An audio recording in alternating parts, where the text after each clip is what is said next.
Good morning, students. Today we will look into next topic of chapter 9, the Rajputs and traditions of heroism. In the 19th century, the region that constitutes most of present-day Rajasthan was called Rajputana. While this may suggest that this was an area that was inhabited only or mainly Rajputs, this was only partly true. There were several groups who identified themselves as Rajputs in many areas of northern and central India, and of course, there are several peoples other than Rajputs who live in Rajasthan. Okay, so Rajputana was the name of Rajasthan earlier. Okay, after independence, it got the name of Rajasthan. But Rajputana was mostly Rajputs lived there, but it doesn't mean that only Rajputs lived there. These, see, the Rajputs are often recognized as contributing to the distinctive culture of Rajasthan. Rajasthan's culture has been contributed mostly by these Rajputs, that we cannot deny.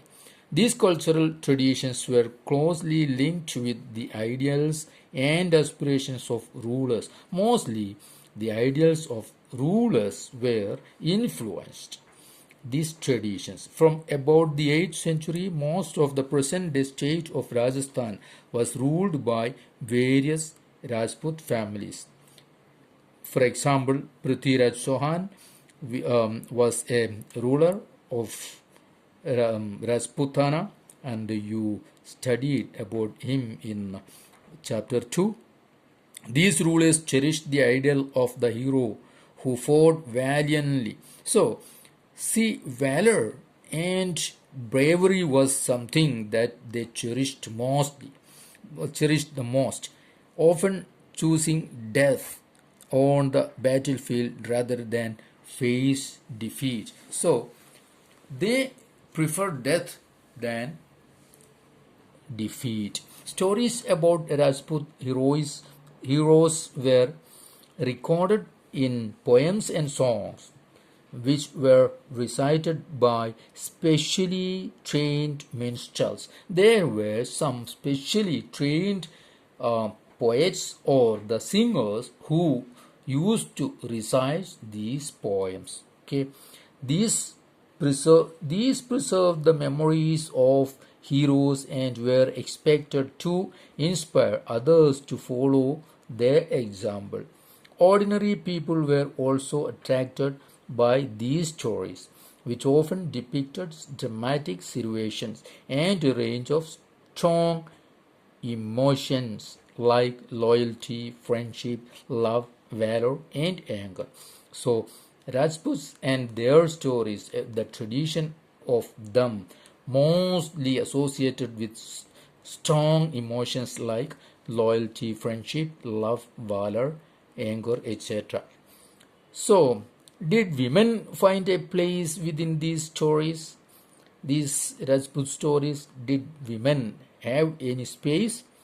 Sometimes they figure as the cause for conflicts, okay, as men fought with one another to either win or protect women. So mostly the cause for conflicts were described as women. Women were the cause of several battles.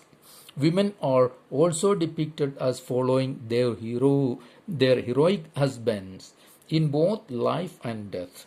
These women, they followed their uh, heroic husbands in life and death.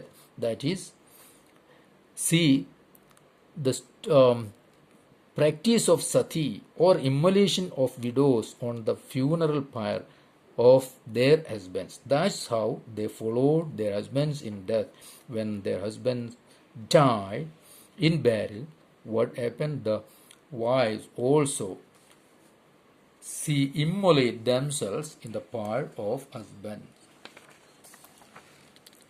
Now we'll come to next, beyond regional frontiers, the story of Kathak. Now we have seen language, religion, tradition, and now dance form. Okay, so let's look at the history of one dance form, that is Kathak. Now it is associated with several parts of North India. Okay, the term Kathak is derived from Katha, that's a Sanskrit word, means story.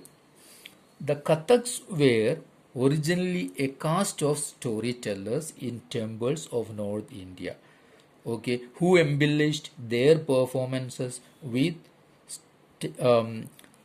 gestures and songs. So, Kathaks were a group of people, a caste of people.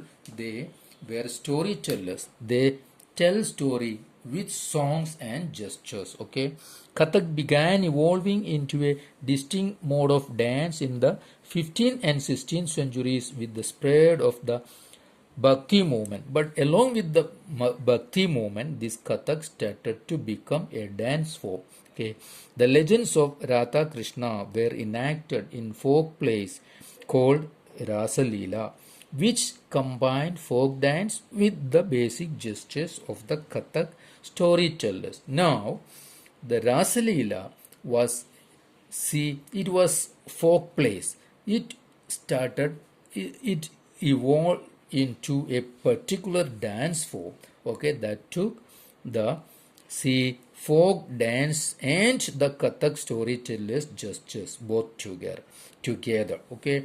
But under Mughal emperors and their nobles, Kathak was performed in the court. Now Kathak came into the courts of Mughal emperors and their nobles, those who are the Nawabs. Now Kathak was performed in the court where it acquired its present features and developed into a form of dance with a distinctive style. So Kathak became the perfect dance form when at the time of Mughal emperors and their nobles. That time, during Mughal period, Kathak evolved into a perfect dance form.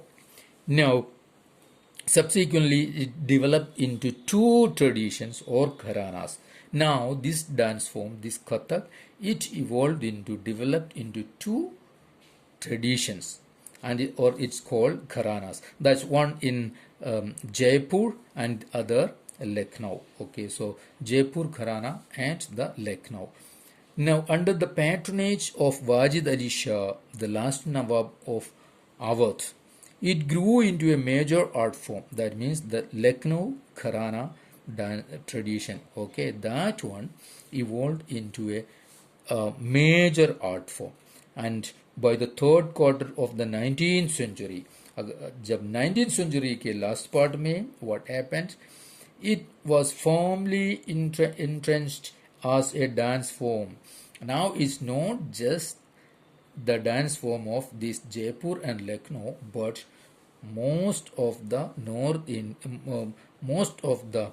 northern parts of India, like Punjab, Haryana, Jammu and Kashmir, Bihar, and Madhya Pradesh, and emphasis was laid on intricate and how the most important features of this dance was its rapid footwork, very fast footwork, elaborate costumes dress, as well as on the enactment of stories enact करके they enact the stories. See, Kathak, like several other cultural practices, was viewed with disfavor by most British administrators. British administrators didn't favor this art form, okay, because it's a cultural or the regional or the eastern art form, so they didn't give much support to it, but it survived and continued to be performed by the courtesans. Still, Kathak survived, and after independence, it was recognized as one of 6 classical forms of dance in the country. Okay, so sorry, India, after independence, India recognized six dance forms as classical dance forms, and one is Kathak, and others are Bharatanatyam, that's in Tamil Nadu, Kathakali, that's of Kerala, Odissi of Odisha, Kuchipudi of Andhra Pradesh, Manipuri of Manipur. These are the six classical dance forms of India.